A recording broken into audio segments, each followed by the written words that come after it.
Hi everyone, I am Ashwini Vashishtha और आज जिस प्रोजेक्ट के बारे में बात करने वाला हूँ वो प्रोजेक्ट है हमारे गुड़गांव का, जिस प्रोजेक्ट के लिए सबसे ज़्यादा एप्लीकेशंस आई हों उनमें से एक। जी हाँ, 4S एस्टर एवेन्यू सेक्टर 36 में जो प्रोजेक्ट लॉन्च हुआ है फेज 2। फेज 1 में यहाँ पर 52,000 से ज़्यादा एप्लीकेशंस आई थी और जिस प्रोजेक्ट के लिए 52,000 से ज़्यादा एप्लीकेशन आई हो तो समझ में आता है कि प्रोजेक्ट में दम है, यानी कि उसमें बहुत सारे पॉजिटिव पॉइंट्स हैं। लेकिन हम उसके बैक साइड की भी बात करेंगे, डार्क साइड की भी बात करेंगे, जैसा कि मैं हमेशा एक प्रोजेक्ट के प्रोज एंड कॉन्स दोनों आपके सामने रखता हूं और आपके ऊपर छोड़ देता हूं कि भाई आपको अप्लाई करना चाहिए या नहीं। अब इस प्रोजेक्ट में भाई बहुत सारे लोग बोलते हैं कि सर आपने ठीक है काफी सारे पॉजिटिव पॉइंट बताए, अब नेगेटिव पॉइंट इतने बता दिए तो फिर कौन अप्लाई करेगा। भाई मैं इस टाइप का बंदा हूं, यदि मुझसे कोई पूछे ना कि जी मेरी लड़की है, कोई अच्छा लड़का बताओ, और मैं लड़का बताता हूं, यदि मैं 50 लाख का पैकेज बताऊंगा, उसकी अच्छी नेचर के बारे में बताऊंगा, उसके फैमिली के बैकग्राउंड जो कि अच्छा है यदि उसके बारे में बताऊंगा, तो मैं ये भी बताऊंगा कि जी लड़का स्मोकिंग करता है। अब ये मेरा फर्ज बनता है। अब वो उनके ऊपर है ना, हो सकता है कि भाई मैच कर जाए, लड़की भी स्मोकिंग करती हो, कंपनी मिल जाएगी, तो शादी नहीं होनी हो तो भी हो जाए। हो सकता है कि इस चीज से लड़की बहुत दूर भागती हो या उसके परिवार वाले, तो नहीं होगी। या हो सकता है कि ऐसे लोग हों जो उस चीज को इग्नोर करेंगे, लड़के और उसके परिवार के बहुत सारी अच्छाई को देखकर। तो फिर मेरा फर्ज, यदि मैं मीडिएटर हूं, तो मेरा यही बनता है कि जो चीज है वो आपके सामने रख दूं, ना कि आपका डिसीजन मैं लूं या आपको कन्विंस करूं, आपको इन्फ्लुएंस करूं कि नहीं जी आपको ये खरीदना चाहिए। तो ये था उन सब लोगों के लिए जो बोलते हैं कि जी प्रोजेक्ट के बारे में जरूरी नहीं होता नेगेटिव बातें बताना, सिर्फ पॉजिटिव बताओ, उससे प्रोजेक्ट सेल होता है। भाई प्रोजेक्ट सेल हो या ना हो, ये तो प्राइवेट अफोर्डेबल पॉलिसी में है प्रोजेक्ट है। यदि प्राइवेट बिल्डर होते हैं जिनको मैं सेल करता हूं, जिनके प्रोजेक्ट्स, उनके बारे में भी ऐसे बताता हूं। तो चलिए अब सीधे बात करते हैं प्रोजेक्ट के बारे में, और जैसा मैंने बताया वो सब बातें प्रोजेक्ट की होने वाली हैं, प्रोज एंड कॉन्स। प्रोजेक्ट के बारे में थोड़ा जान लेते हैं जी। 4S का प्रोजेक्ट है, बिल्डर 4S है, प्रोजेक्ट एस्टर एवेन्यू फेज 2 है। अभी 7.2 एकड़ में इसका फर्स्ट फेज लॉन्च हुआ था और अब 2.47 एकड़ में ये सेकंड फेज आया है, फेज 2। जिनको अफोर्डेबल पॉलिसी में प्राइस नहीं पता उनको बता दूं कि सोहना में price 5450 rupees per square feet है, कारपेट एरिया रेट है, और बालकनी के 1300 रुपए। सो नाउ अब प्रोजेक्ट के बारे में चलते हैं। तो चलिए हम दोनों ही पार्ट्स को साथ रखते हैं, एक बार नेगेटिव एक बार पॉजिटिव। सबसे बड़ा एक नेगेटिव पॉइंट में से एक है इस प्रोजेक्ट का हाई डेंसिटी प्रोजेक्ट होना। And it's not only high density project, it's very very very very high density project, जो अफोर्डेबल प्रोजेक्ट में अभी तक दूसरे प्रोजेक्ट लॉन्च हुए हैं यदि मैं उनसे कंपेयर करूं। अब उसका जो सबसे बड़ा लॉस होगा वो ये होगा कि जब आप यहाँ पे रहेंगे, नहीं आपके पार्क्स पे, आपके किड्स प्ले एरिया पर, आपके लिफ्ट्स पे सबसे ज्यादा जो प्रॉब्लम आएंगी इन 3 जगह पर आएंगे। लिफ्ट, हाँ बोला जा रहा है कि यहाँ पे हाई स्पीड लिफ्ट्स का यूज किया जाएगा, लेकिन अफोर्डेबल प्रोजेक्ट में हाई स्पीड लिफ्ट किस लेवल तक की होंगी वो आप भी समझ सकते हैं, मैं भी समझ सकता हूं। अब नेक्स्ट पॉइंट आता है कि MQ मैनेजमेंट कोटा यूनिट्स खरीदनी चाहिए कि नहीं खरीदनी चाहिए। एक डाउट है, वैसे मैं सारे डाउट्स नेक्स्ट वीडियो में लूंगा जब हम सेकंड पार्ट बनाएंगे इस वीडियो का। बट इस वीडियो में ये एक बार बार मेरे पास कुछ मैसेजेस आए कि सर MQ में हम खरीद लें क्या, हमें भी दिला दो। जो मेरे पुराने क्लाइंट्स हैं कभी से, बहुत टाइम पहले से, वो ये कॉल आई है, तो मैं चाहता हूं कि सबको क्लैरिफाई कर दूं कि जी ये जो यहाँ पे आप यदि मैनेजमेंट कोटा यूनिट्स में खरीदते हो, तो मैनेजमेंट कोटा यूनिट्स में हमेशा जो बहुत अच्छे बिल्डर होते हैं मैं वहीं बोलता हूं, तो ये मेरे क्राइटेरिया में नहीं आता। हाँ, जनरल कोटा में आपको यहाँ पे एप्लीकेशन लगानी है तो उसके लिए आप अभी कंप्लीट वीडियो देखें और फिर आप सोचें और समझें कि भाई आपको अप्लाई करना चाहिए या नहीं करना चाहिए। और कंक्लूजन पार्ट में मैं भी बात करूंगा कि भाई मैं आपकी जगह होता तो क्या करता, ताकि आपका कंफ्यूजन कुछ हद तक दूर हो जाए। अब आते हैं बिल्डर के ऊपर कि भाई बिल्डर कैसा है। देखिए जी, बिल्डर की बात यदि अफोर्डेबल हाउसिंग पॉलिसी में की जाए तो इसका कुछ ट्रैक रिकॉर्ड तो है नहीं हम बात कर सकें, लेकिन हाँ इसके जो पहले के प्रोजेक्ट हैं, द ओरम, आराध्या होम सेक्टर 67 में है, अमर फ्लोर्स बनाए इन्होंने साउथ सिटी 2 में। तो ये क्या है, ये प्रोजेक्ट नहीं है फुल फ्लेज, एक प्रोजेक्ट है इनका द ओरम जो कि एक्स्ट्रा लग्जरी प्रोजेक्ट है, और जो लेवल है क्या ये बिल्डर उसको मैच कर पाएगा, ये मुझे डाउट है। अब मैं रिव्यू कर रहा हूं 4S के इस प्रोजेक्ट एस्टर एवेन्यू के बारे में, और एक्स्ट्रा लग्जरी प्रोजेक्ट के बारे में बात क्यों कर रहा हूं ये भी आपको समझ में आएगा। क्या होता है जी कि एक प्रोजेक्ट पे थोड़ी प्रॉब्लम आती है ना, तो दूसरे प्रोजेक्ट पे थोड़ी प्रॉब्लम आ सकती है। वैसे ये चांसेस मिनिमाइज कर दिए हैं हरियाणा गवर्नमेंट ने, चांसेस तो हैं, कम हुए हैं बट हैं, तो उसका प्रॉब्लम यहां पर ना आए। तो मैं वो नहीं कहता कि वो प्रोजेक्ट फेल होगा। जो इन्होंने इससे पहले प्रोजेक्ट बनाए हैं वो प्रोजेक्ट किस टाइप के थे, जैसे साउथ सिटी 2 में है, इनका एक छोटे छोटे बिल्डर फ्लोर बनाकर सेल करने का काम था इनका, और इसके बाद इन्होंने सीधा जंप किया द ओरम पर। द ओरम एक ऐसा प्रोजेक्ट है जिसको बनाने के लिए जो बड़े बड़े बिल्डर हैं वो टाइम लेते हैं, बहुत टाइम लेते हैं। अब जिसकी ग्रोथ है ना ये ऐसे होती है, वो मुझे समझ में आती है, और जिसकी ग्रोथ ऐसे होती है ना ये, इस पर मुझे थोड़ा डर लगता है। और जो मेरा व्यू है वही मैं आपको शेयर कर रहा हूं। अब ये सेम इसी तरीके से है कि एक स्टेट लेवल के प्लेयर को इंटरनेशनल ग्राउंड में उतार दिया जाए, तो थोड़ा तो मुश्किल होता है। वो प्रोजेक्ट जिस दिन ये लोग डिलीवर कर देंगे उस दिन मुझे भी समझ में आएगा कि हाँ बिल्डर सही ट्रैक पे है, सही काम कर रहा है। वो हारेगा ये तो कंफर्म नहीं है, बट वहां पे उस प्लेयर के साथ बहुत सारे डाउट्स जुड़ जाते हैं। तो अब ये है कि यहाँ पर चांसेज अच्छे हैं बिल्डर बना दे, अफोर्डेबल हाउसिंग पॉलिसी में अच्छी बात है, लेकिन मैं बिल्डर को मैं ए ग्रेड में नहीं रख सकता। कि जैसे बिल्डर हैं जिनके साथ हम ये विश्वास के साथ बोल पाते हैं, अफोर्डेबल हाउसिंग पॉलिसी की बात हो रही है तो अफोर्डेबल हाउसिंग पॉलिसी में यदि बात करें जैसे दूसरे बिल्डर हैं, चाहे वो सिग्नेचर हो, एमआरजी हो, आरओएफ हो, पिरामिड हो, बहुत सारे बिल्डर हैं। इन्होंने क्या किया है, एक छोटे लेवल से स्टार्ट करके और ऊपर तक गए हैं, और इन लोगों ने काफी छोटे लेवल से स्टार्ट करके और सीधा जो टारगेट लिया है वो बहुत बड़ा लिया है। द ओरम की बात कर रहा हूं।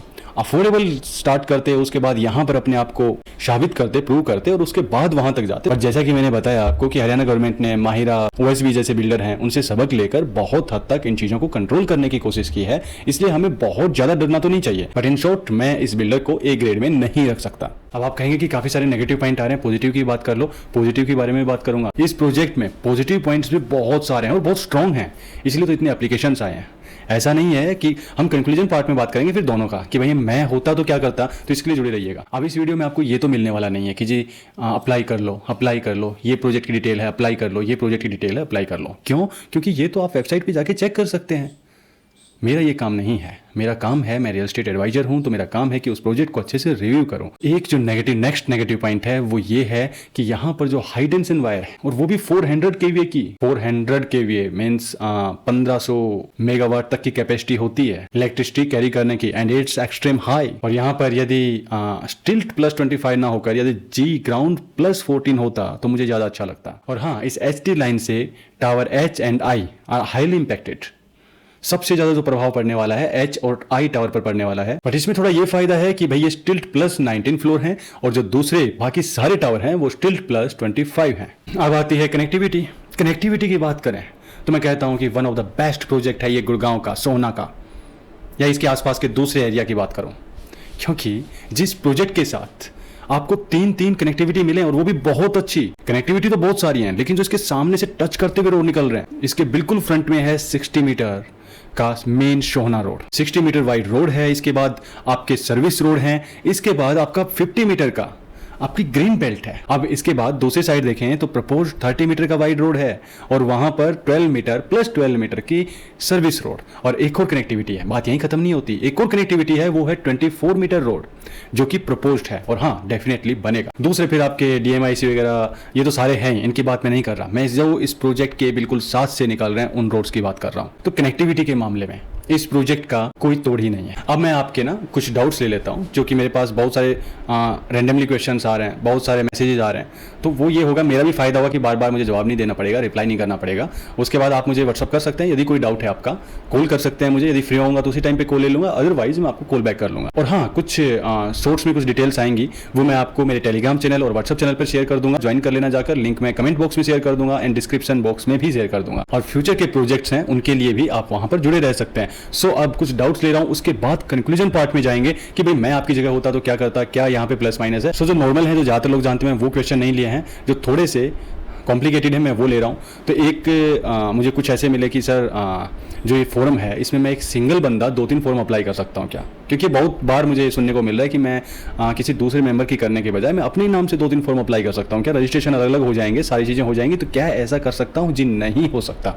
आप अपने परिवार में किसी दूसरे मेंबर के नाम से कर सकते हो। वो आपकी वाइफ हो सकती हैं, आपके हस्बैंड हो सकते हैं, आपके बच्चे हो सकते हैं यदि 18 ईयर से अबव हैं, आपके पेरेंट्स हो सकते हैं, कोई भी इन्वेस्टर हैं, उन्होंने आरओएफ में इन्वेस्ट किया हुआ है, जिनका पहले प्रोजेक्ट आया था। तो आरओएफ वाले लोग बोल रहे हैं कि जी हम यहाँ पे अप्लाई करें कि ना करें, या कर सकते हैं कि नहीं कर सकते। देखिए, करें या ना करें इसके बारे में एक नेक्स्ट एपिसोड लेकर आऊँगा, आप जुड़े रहिए चैनल के साथ। और हाँ, अभी तक जो इस प्रोजेक्ट में अप्लाई करना चाहते हैं, लेकिन जिनको इस प्रोजेक्ट के प्रोज एंड कॉन्स नहीं पता है, जिनको करना चाहिए कि नहीं करना चाहिए वो नहीं पता है, तो इस वीडियो को शेयर कर दें यदि आप उनके बारे में अच्छा सोचते हैं, आपकी भावनाएं उनके लिए अच्छी हैं, इसमें उनकी भी हेल्प होगी। क्योंकि बहुत बार होता है कि हम प्रोजेक्ट अप्लाई करने के बाद पता लगता है कि जी इस प्रोजेक्ट में तो ये प्रॉब्लम है, और फिर हम चाहते हैं कि अरे यार ये पता होता तो मैं अप्लाई नहीं करता, अब मुझे कैंसिल करना पड़ेगा। तो मैं चाहता हूं कि ऐसी सिचुएशन कोई फेस ना करें। और इसके साथ साथ जिन व्यूअर्स ने अप्लाई किया हुआ आरोप में, उनका साथ में क्वेश्चन और था कि जी यहाँ पर हम कौन सी कैटेगरी में करें, क्योंकि हम P4 में आएंगे, P3 में आएंगे। देखिए जी, कोई भी प्रोजेक्ट जब तक अलॉट नहीं होता है तब तक आप P3 में ही आते हैं और आपको P3 ही करना है। मुझे 7 से 8 मैसेज मिले ऐसे कि जी दिल्ली के अंदर बहुत सारी कॉलोनी हैं वो रेगुलर हुई हैं, तो वहाँ पे वो लोग कंफ्यूज हैं। गुड़गांव में भी कुछ होने वाली हैं और इसकी वजह से कुछ प्रोजेक्ट हैं जिनमें अफोर्डेबल प्रोजेक्ट हैं, उनके लिए भी रास्ता खुल सकता है। मैं उसके बारे में नेक्स्ट एपिसोड में बात करूँगा। लेकिन इसमें यह है कि जी रेगुलर जो हुई हैं रिसेंटली, तो पहले तो नहीं थी, अब हुई हैं, तो क्या हम P3 में अप्लाई कर सकते हैं या P4 में करें? जी P4 में ही कर सकते हैं और P4 में करने का कोई फ़ायदा नहीं है यहाँ पर। और P3 में आप, क्योंकि आपकी जो कॉलोनी है वो रेगुलर हो चुकी है, यदि नोटिफिकेशन जारी नहीं हुआ है कंसर्न डिपार्टमेंट से, सिर्फ वो बातें न्यूज़ में आ रही हैं, तो बिल्कुल आप P3 में कर सकते हैं। अब आते हैं कंक्लूजन पार्ट में कि भाई मैं आपकी जगह होता तो क्या करता। देखिए जी, मुझे लगता है कि जिस तरीके से अफोर्डेबल प्रोजेक्ट आ रहे हैं बहुत कम है, लोकेशन बहुत अच्छी है। बिल्डर के साथ यस मैं ज़्यादा कॉन्फिडेंट नहीं हूँ, बट हरियाणा गवर्नमेंट के साथ कॉन्फिडेंस मेरा थोड़ा इंक्रीज होता है। जो पिछले दिनों कुछ डिसीजंस लिए गए, जिन बिल्डर्स ने स्कैम्स किए हैं उनके खिलाफ जो एक्शन लिया गया है, इन सब को देखते हुए मुझे ये विश्वास होता है कि बिल्कुल अब आपको कर लेना चाहिए। और ये जो इंसिडेंट्स हुए हैं ये ज़्यादा दिन नहीं हुए हैं, मैं आज भी कहता हूँ, क्योंकि आप अप्लाई कर रहे हैं इसका मतलब ये नहीं है कि निकल ही जाएगा।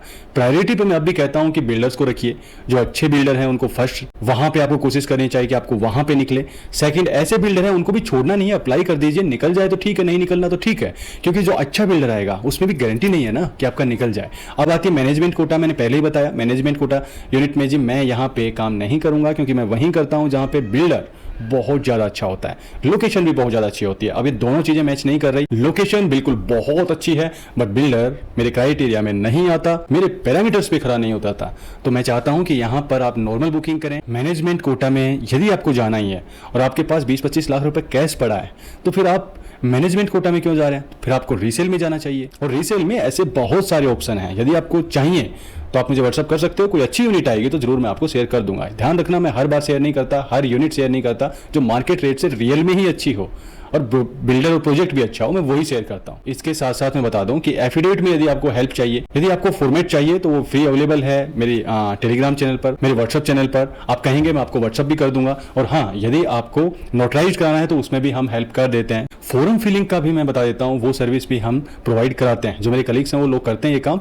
और उसके लिए, क्योंकि वो इसलिए होता है भाई, जो थोड़ा एक्सपर्टीज यदि आपको चाहिए, क्योंकि बहुत बार होता है कि आपने देखा होगा अफोर्डेबल प्रोजेक्ट्स में बहुत सारे फॉर्म कैंसिल होते हैं, तो उससे यदि आपको बचना है तो आप बिल्कुल कर सकते हो। मेरी कोई हेल्प चाहिए छोटी मोटी, कहीं आपको इशू आ रहा हो, समझ में कुछ ना आ रहा हो, तो आप बिल्कुल मुझे आप व्हाट्सअप कर सकते हैं, मैं आपको रिप्लाई करूंगा और सोल्व भी करूंगा। सो इस वीडियो में मुझे लगता है कि इस रिव्यू में मैंने मोस्टली पॉइंट्स हैं वो कवर कर लिए हैं। नेक्स्ट टाइम जो आपके डाउट्स होंगे वो कवर करूंगा। सो आप मुझे कमेंट बॉक्स में लिखें जो भी आपके डाउट्स हैं। और यहाँ तक जुड़े रहने के लिए आपका बारंबार धन्यवाद।